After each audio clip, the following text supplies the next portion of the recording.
hanya ingin tahu siapa yang tulus menerimanya. Bos restoran ini pura-pura miskin di hadapan ibu mertua yang gila harta. Aku, Nadia, adalah wanita yang biasa-biasa saja di mata orang-orang. Atau setidaknya, itulah kesan yang kubangun. Padahal aku adalah pemilik salah satu jaringan restoran terbesar di kota ini. Namun, untuk saat ini, aku memilih menyembunyikan identitasku. Aku ingin tahu siapa sebenarnya orang-orang yang masuk ke dalam hidupku. Semua berawal ketika aku bertemu Rizky. Dia adalah seorang chef muda yang bekerja di salah satu cabang restoranku. Saat itu, aku sedang melakukan inspeksi rutin. Tentu saja, tanpa memberitahunya bahwa aku adalah bosnya. Aku hanya mengenalkan diri sebagai pelanggan biasa yang tertarik mencicipi masakannya. Rizky memiliki pesona yang tak bisa kuhindari. Senyumnya hangat, cara dia berbicara penuh percaya diri namun rendah hati, dan semangatnya dalam memasak membuatku merasa nyaman. Kami mulai berbincang lebih sering, hingga akhirnya kami bertemu di luar pekerjaan. Hubungan kami berkembang dengan cepat, namun ada satu hal yang selalu menggangguku, keluarganya. Rizky sering bercerita tentang ibunya, Bu Sari, yang sangat protektif dan keras kepala. Ia juga menyebutkan bahwa ibunya sangat mengutamakan materi dalam segala hal. Aku mendengarkan ceritanya dengan hati-hati, mencoba memahami dinamika keluarga mereka. Saat hubungan kami semakin serius, aku memutuskan untuk tetap menyembunyikan statusku sebagai bos restoran. Aku ingin melihat apakah keluarga Rizky benar-benar menerima aku apa adanya, bukan karena apa yang kupunya. Jadi, aku berpura-pura menjadi wanita sederhana yang bekerja di sebuah perusahaan kecil. Penampilanku pun kubahasi. Aku tidak lagi menggunakan barang-barang branded atau bergaya glamor. Setelah beberapa bulan berpacaran, Rizky melamarku. Aku menerimanya dengan senang hati, meskipun ada sedikit rasa cemas di hatiku. Aku tahu bahwa pernikahan ini akan membawaku lebih dekat dengan keluarga Rizky, termasuk Bu Sari. Pernikahan kami berlangsung sederhana, sesuai dengan kondisi finansial yang kubangun. Saat pertama kali bertemu Bu Sari, aku langsung merasakan aura dingin darinya. Matanya menyapu tubuhku dari ujung rambut hingga ujung kaki, seolah-olah ia sedang menilai apakah aku layak menjadi bagian dari keluarga mereka. "Apa pekerjaanmu?" tanyanya suatu hari saat kami duduk di ruang tamu rumah mereka. "Aku bekerja di sebuah perusahaan ekspor-impor," jawabku santai, berusaha terlihat tenang. Bu Sari hanya mengangguk, tapi sorot matanya mengatakan lain. Aku tahu dia tidak puas dengan jawabanku. Baginya, aku hanyalah wanita biasa yang tidak cukup baik untuk anaknya. Meski begitu, aku memilih untuk tetap diam dan tersenyum. Ini baru awal pikirku. Aku harus sabar dan melihat apa yang akan terjadi selanjutnya. Hari-hari pertama sebagai menantu di rumah keluarga Rizky tidak semudah yang kubayangkan. Awalnya, aku berpikir bahwa mungkin hanya butuh waktu bagi Bu Sari untuk menerimaku. Namun, ternyata tekanannya jauh lebih besar daripada yang kuduga. Setiap pagi, saat aku bangun dan mulai beraktivitas di dapur, Bu Sari selalu ada di sana, mengamati setiap gerak-geriku dengan tatapan tajam.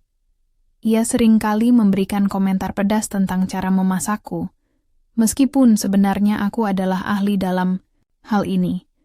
"Masakanmu kurang bumbu," katanya suatu pagi saat aku sedang menyiapkan sarapan. "Rizky pasti sudah terbiasa dengan masakan yang lebih enak." Aku hanya tersenyum tipis, mencoba menahan diri untuk tidak membalas.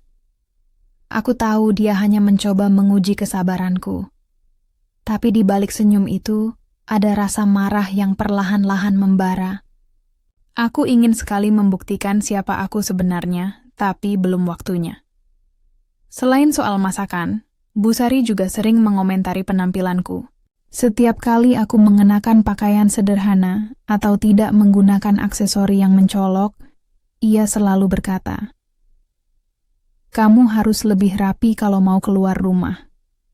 Jangan sampai orang lain mengira kita keluarga yang tidak punya uang." Ucapannya menyakitkan, tapi aku tetap diam. Aku sadar bahwa semua ini bagian dari rencanaku sendiri, untuk melihat karakter asli mereka tanpa dipengaruhi oleh statusku. Meski begitu, ada kalanya aku merasa lelah. Apakah semua ini benar-benar sepadan? Namun, tekanan dari Bu Sari tidak berhenti di situ. Suatu hari, saat kami sedang makan malam bersama, ia mulai membahas karier Rizky. "Sejak menikah denganmu, karier Rizky seperti tidak ada kemajuannya," katanya sambil meletakkan sendoknya. Dulu, dia hampir mendapatkan promosi di restoran tempat dia bekerja. Tapi sekarang, entahlah, sepertinya dia kehilangan fokus karena urusan rumah tangga. Aku menatapnya dengan tenang, meskipun hatiku panas mendengar tuduhan itu. Aku tahu persis bahwa Rizky tidak mendapatkan promosi bukan karena aku, melainkan karena manajemen restoran sedang melakukan restrukturisasi. Tapi aku tidak bisa menjelaskan semuanya tanpa membocorkan identitasku. Rizky sendiri tampak canggung mendengar ucapan ibunya. Ia mencoba menenangkan suasana dengan berkata, "Bu, aku baik-baik saja. Ini hanya masalah waktu." Tapi Bu Sari tidak berhenti begitu saja. Ia bahkan mulai membanding-bandingkanku dengan mantan pacar Rizky, seorang wanita bernama Lina, yang katanya lebih mapan dan mandiri. Lina itu anak orang kaya, Nadia. Dia bahkan sudah punya apartemen sendiri sebelum menikah. Apa yang sudah kamu lakukan untuk masa depan Rizky?" Tanyanya dengan nada sinis. Aku mengepalkan tangan di bawah meja, mencoba menahan amarah. Aku ingin sekali mengatakan bahwa aku memiliki lebih banyak uang daripada yang bisa ia bayangkan, tapi aku tahu itu bukan solusi. Aku harus tetap sabar. Di tengah semua tekanan ini, hubunganku dengan Rizky mulai terpengaruh. Ia tampak bimbang antara membela ibunya atau mendukungku. Kadang-kadang, aku merasa ia mulai ragu pada diriku. Suatu malam, setelah pertengkaran kecil dengan Bu Sari, Rizky menemuiku di kamar. Wajahnya tampak lelah. "Nadia, aku tahu ibuku keras kepala. Tapi tolong, cobalah mengerti dia. Dia hanya ingin yang terbaik untukku," katanya pelan. Aku menghela napas panjang. "Aku mengerti, Rizky. Tapi apakah kau percaya padaku? Apakah kau benar-benar yakin bahwa aku di sini untukmu?" Rizky terdiam sejenak, lalu mengangguk. "Aku percaya padamu, Nadia. Hanya saja, kadang-kadang aku merasa ibuku benar. Mungkin kita harus lebih berusaha." Aku tersenyum getir. Aku tahu Rizky masih sangat mencintaiku, tapi pengaruh ibunya mulai menggerogoti pikirannya. Aku harus bertindak cepat, sebelum semuanya menjadi lebih buruk. Hari-hari berlalu, dan tekanan dari Bu Sari semakin tak tertahankan. Aku mencoba bertahan dengan sabar, tapi aku mulai merasa seperti sedang berjalan di atas tali yang rapuh. Setiap langkah salah bisa membuatku jatuh ke dalam jurang. Suatu pagi, saat aku sedang membersihkan dapur, Bu Sari masuk dengan wajah cemberut. Ia melemparkan sebuah amplop ke arahku. "Apa ini?" tanyanya dingin. Aku mengambil amplop itu dengan hati-hati. Di dalamnya ada beberapa lembar kertas tagihan listrik dan air yang sudah terbayar. Aku langsung tahu apa yang sedang terjadi. Ini adalah fitnah baru dari Bu Sari. "Kamu menggunakan uang tabungan keluarga untuk membayar tagihan-tagihanmu sendiri, ya?" Tuduhnya tanpa basa-basi. "Rizky bekerja keras untuk menafkahi rumah tangga, tapi kamu malah memanfaatkannya." Aku terkejut mendengar tuduhan itu. Bagaimana mungkin ia bisa berpikir bahwa aku akan melakukan hal sekecil itu? Aku bahkan tidak pernah menyentuh uang tabungan mereka karena aku punya lebih dari cukup untuk diriku sendiri. Aku tidak pernah menggunakan uang keluarga, jawabku tenang, meskipun hatiku panas. Semua tagihan yang kubayar berasal dari penghasilanku sendiri. Busari tertawa sinis. Penghasilanmu? Jangan bercanda, Nadia. Kamu hanya bekerja di perusahaan kecil. Mana mungkin bisa menutupi semua pengeluaranmu? Aku menghela napas panjang. Ini bukan pertama kalinya Busari merendahkan pekerjaanku, tapi kali ini rasanya lebih menyakitkan. Ia benar-benar ingin menjatuhkanku di mata Rizky. Tidak lama kemudian, Rizky datang ke ruang tamu. Wajahnya tampak tegang saat melihat ibunya dan aku sedang berdebat. "Apa yang terjadi?" tanyanya khawatir. "Ibumu menuduhku menggunakan uang tabungan keluarga untuk membayar tagihan pribadiku," jelasku pelan. Rizky menoleh ke arah ibunya, mencari penjelasan. Busari langsung meluncurkan serangan verbal lainnya. "Aku hanya mencoba melindungimu, Nak. Lihat saja, dia tidak bisa menjelaskan dari mana uang itu berasal. Mungkin dia hanya memanfaatkanmu untuk keuntungannya sendiri." Rizky tampak bingung. Ia menatapku dengan pandangan penuh keraguan. Aku bisa melihat kepercayaannya mulai goyah. Hatiku hancur melihat ekspresi itu di wajahnya. "Nadia, apakah benar apa yang dikatakan ibu?" tanyanya akhirnya.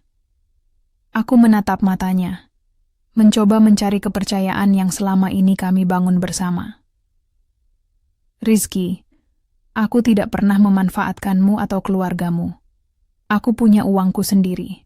Tapi jika kamu tidak percaya padaku, maka aku tidak tahu lagi harus bagaimana." Rizky terdiam. Ia tampak bimbang antara mempercayaiku atau mendengarkan ibunya. Busari memanfaatkan momen itu untuk menekan lebih jauh. "Lihat, Nadia, kamu bahkan tidak bisa memberikan penjelasan yang jelas. Apa kamu pikir Rizky akan tetap tinggal denganmu setelah ini?" Saat itu, aku merasa dunia runtuh. Semua usaha yang telah kulakukan untuk menjaga rahasia identitasku tiba-tiba terasa sia-sia. Aku ingin sekali mengatakan yang sebenarnya kepada Rizky, tapi aku tahu bahwa mengungkapkan semuanya di depan Busari hanya akan membuat situasi semakin buruk. Namun, puncak dari semua konflik ini terjadi beberapa hari kemudian.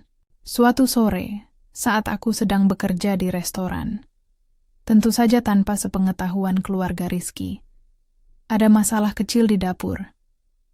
Seorang pelanggan komplain tentang pesanan mereka yang terlambat. Aku langsung turun tangan untuk menyelesaikan masalah tersebut. Tanpa diduga, Busari muncul di restoran itu. Entah bagaimana, ia mengetahui bahwa aku bekerja di sana dan datang untuk mempermalukanku. Saat itu, aku masih berpakaian biasa seperti staf biasa. Jadi ia tidak menyadari bahwa aku adalah pemilik tempat itu. "Jadi, beginilah cara kamu menghabiskan waktumu, Nadia?" katanya dengan nada sinis, berdiri di tengah restoran yang ramai. "Bekerja sebagai pelayan di restoran murahan ini?" Semua mata tertuju padaku. Rizky juga ada di sana, karena ia baru saja pulang kerja dan kebetulan lewat. Aku bisa melihat kebingungan di wajahnya. Aku menatap Busari dengan tenang, meskipun hatiku berdegup kencang. Inilah saatnya. Aku tidak bisa lagi menyembunyikan siapa diriku sebenarnya. "Bukankah lebih baik kita bicara di ruang manajer?" kataku, pelan tapi dengan nada tegas. Busari terlihat bingung, tapi ia mengikutiku. Saat kami masuk ke ruang manajer, aku menutup pintu dan berbalik menghadapnya. "Busari, dengarkan aku baik-baik. Restoran ini milikku. Aku adalah pemiliknya." Busari terbelalak. "Apa maksudmu?" "Aku adalah bos tempat Rizky bekerja. lanjutku.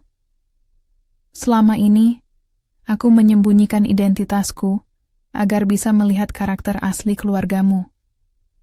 Dan sekarang, aku sudah melihat cukup banyak. Bu Sari terdiam, wajahnya pucat. Ia tidak bisa berkata apa-apa lagi. Di luar ruangan, Rizky dan para karyawan lainnya menunggu dengan tegang. Setelah mengungkapkan identitasku kepada Bu Sari di ruang manajer, suasana menjadi sangat tegang.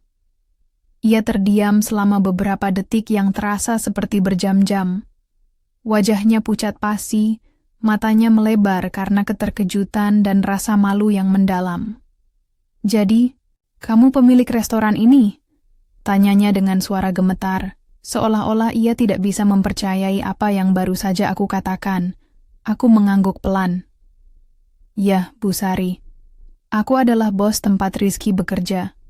Selama ini, aku menyembunyikan statusku untuk melihat apakah keluargamu benar-benar menerima aku apa adanya.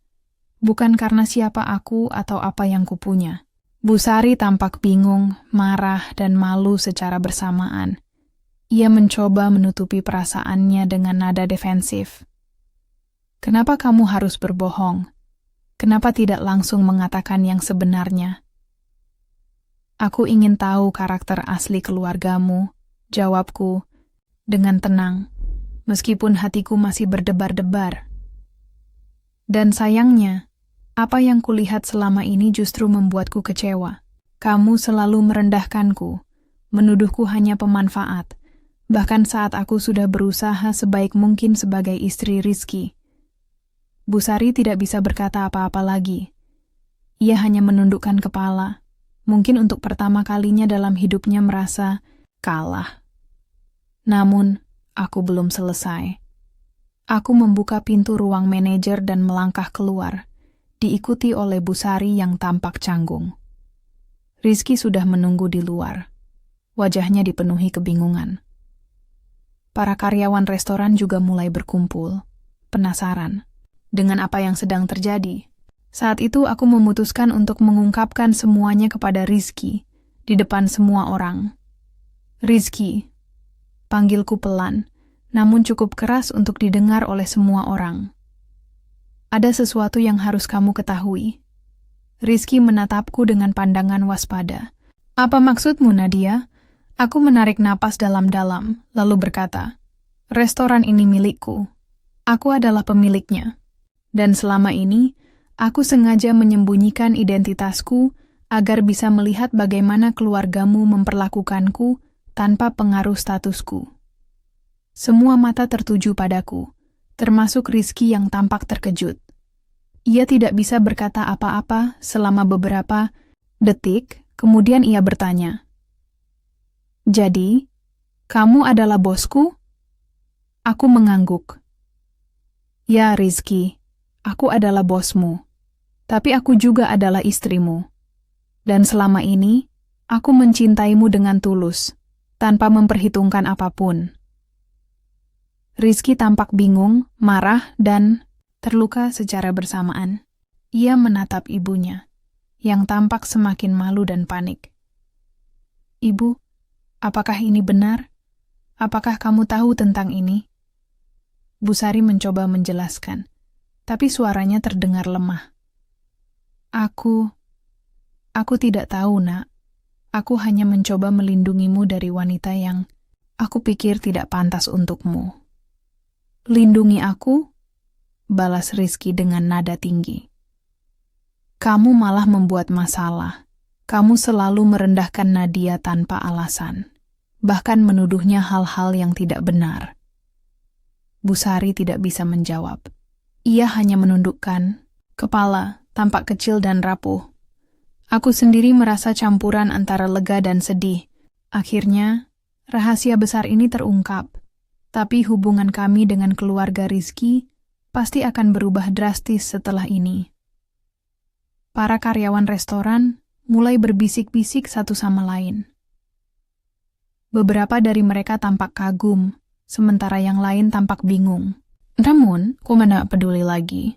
Yang penting adalah aku akhirnya jujur kepada Rizky. "Rizky," kataku pelan, mencoba menenangkan suasana. Aku minta maaf karena tidak mengatakannya lebih awal. Aku hanya ingin melihat apakah keluargamu benar-benar mencintaiku apa adanya. Tapi sekarang, aku tidak bisa lagi menyembunyikan siapa diriku. Rizky terdiam sejenak, lalu menghela napas panjang.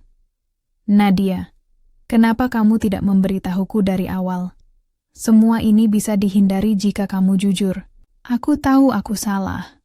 Aku mengakui dengan suara bergetar. Tapi aku takut kehilanganmu jika kamu tahu siapa aku sebenarnya. Aku takut kamu akan mencintaiku karena uangku, bukan karena diriku sendiri. Rizky tampak berpikir keras. Ia menatapku lama, seolah mencoba memahami perasaanku. Setelah beberapa saat, ia akhirnya mengangguk pelan. Aku mengerti, Nadia, tapi ini tidak mudah untukku. Aku butuh waktu untuk memproses semuanya. Aku mengerti. Aku tidak bisa memaksanya untuk langsung memaafkanku. Yang bisa kulakukan sekarang hanyalah memberinya ruang dan waktu. Busari di sisi lain tampak semakin cemas. Ia mencoba meminta maaf kepada Rizky, tapi Rizky tidak memberikan respons yang jelas. Ia hanya berkata, "Aku butuh waktu sendiri untuk berpikir." Setelah itu, Rizky meninggalkan restoran tanpa berkata apa-apa lagi. Busari mencoba mengejarnya, tapi aku menghentikannya. Biarkan dia pergi, Busari. Dia butuh waktu untuk memahami semuanya. Busari menatapku dengan tatapan campuran antara marah dan putus asa. Apa yang akan kamu lakukan sekarang? Aku akan memperbaiki semuanya, jawabku dengan nada tegas. Aku mencintai Rizky, dan aku tidak akan menyerah begitu saja. Hari-hari setelah pengungkapan besar itu terasa seperti berjalan dalam keheningan yang menyakitkan. Rizky belum sepenuhnya bicara denganku. Ia mengambil cuti dari pekerjaannya di restoran, dan aku tahu ia membutuhkan waktu untuk mencerna semua yang telah terjadi. Aku tidak bisa menyalahkannya. Aku sendiri merasa bersalah karena telah menyembunyikan identitasku selama ini. Namun, meskipun hubungan kami sedang tegang, aku tidak akan menyerah begitu saja. Aku mencintai Rizky dengan sepenuh hati, dan aku tahu bahwa cinta sejati harus melalui ujian-ujian seperti ini. Jadi, aku memutuskan untuk memberinya ruang, sambil tetap berusaha mendekatinya perlahan-lahan. Di sisi lain, Busari tampak semakin panik. Setelah insiden di restoran, ia mulai menyadari betapa salahnya ia selama ini. Ia seringkali datang ke rumah untuk mencoba berbicara denganku, tapi aku hanya mendengarkannya tanpa banyak berkomentar. Aku belum siap untuk langsung memaafkannya, karena luka yang ia timbulkan masih terlalu segar. Suatu sore, saat aku sedang duduk di teras rumah, Busari muncul lagi. Kali ini ia membawa bunga dan sebuah surat. Wajahnya tampak lebih lembut dibandingkan sebelumnya. "Nadia," katanya pelan, suaranya penuh penyesalan. Aku minta maaf atas semua yang telah kulakukan. Aku salah menilaimu, dan aku salah memperlakukanmu. Aku hanya ingin melindungi Rizky, tapi ternyata aku malah membuat masalah. Aku menatapnya, mencoba membaca ekspresinya. Apakah ini permintaan maaf yang tulus, atau hanya upaya untuk memperbaiki reputasinya? "Busari," jawabku akhirnya. "Aku mengerti bahwa kamu ingin melindungi Rizky, tapi cara kamu melakukannya justru menyakitiku. Kamu tidak pernah memberiku kesempatan untuk membuktikan siapa aku sebenarnya." Busari mengangguk pelan, matanya berkaca-kaca. "Aku tahu aku salah. Aku hanya takut kehilangan anakku. Aku takut dia akan menikahi seseorang yang tidak pantas untuknya. Tapi sekarang aku sadar bahwa kamu adalah wanita yang luar biasa. Kamu kuat, mandiri, dan mencintai Rizky dengan tulus." Aku tersenyum, Tipis, meskipun hatiku masih terasa berat. Terima kasih atas kata-katamu, Bu Sari. Tapi aku butuh waktu untuk mempercayaimu lagi. Bu Sari mengangguk paham. Ia meletakkan bunga dan surat itu di meja, lalu pergi tanpa berkata apa-apa lagi. Aku membaca surat itu setelah ia pergi. Isinya adalah permintaan maaf yang panjang dan mendalam, serta janji bahwa ia akan berusaha menjadi ibu mertua yang lebih baik jika aku mau memberinya kesempatan. Meskipun aku belum sepenuhnya memaafkannya, aku mulai merasa bahwa mungkin ada harapan untuk rekonsiliasi. Beberapa hari kemudian, Rizky akhirnya menghubungiku. Ia mengirim pesan singkat, meminta bertemu di sebuah kafe kecil di pusat kota. Aku langsung setuju, meskipun hatiku berdebar-debar karena tidak tahu apa yang akan ia katakan. Ketika aku tiba di kafe, Rizky sudah duduk di sudut ruangan. Wajahnya tampak lelah, tapi juga lebih tenang dibandingkan sebelumnya. Aku duduk di hadapannya, mencoba membaca ekspresinya. "Nadia," katanya pelan, suaranya terdengar lebih ringan. "Aku sudah memikirkan semuanya, dan aku ingin bicara jujur padamu." Aku mengangguk memberinya isyarat untuk melanjutkan. "Aku marah karena kamu menyembunyikan siapa dirimu sebenarnya. Aku merasa dikhianati. Tapi setelah memikirkannya, aku sadar bahwa alasanmu melakukannya adalah karena kamu takut kehilanganku. Dan aku juga takut kehilanganmu." Hatiku langsung terasa lega mendengar kata-katanya. Aku menatapnya dengan mata berkaca-kaca. "Rizky, aku minta maaf. Aku tidak bermaksud untuk menyakitimu. Aku hanya ingin dipercaya apa adanya." Rizky tersenyum tipis. "Aku tahu, Nadia. Dan aku juga minta maaf karena terlalu mudah percaya pada ibuku. Aku seharusnya lebih mempercayaimu daripada orang lain." Kami berdua terdiam sejenak, saling menatap satu sama lain. Kemudian, Rizky menggenggam tanganku erat. "Aku mencintaimu, Nadia, dan aku tidak ingin kehilanganmu. Maukah kamu memberi kita kesempatan lagi?" Aku tersenyum lebar. Air mata bahagia mengalir di pipiku. "Tentu saja, Rizky. Aku juga mencintaimu." Setelah pembicaraan itu, hubungan kami mulai membaik. Kami memutuskan untuk pindah ke apartemen kami sendiri, menjauh dari tekanan keluarga Rizky, meskipun kami tetap menjalin komunikasi baik dengan mereka. Bu Sari pun mulai berubah.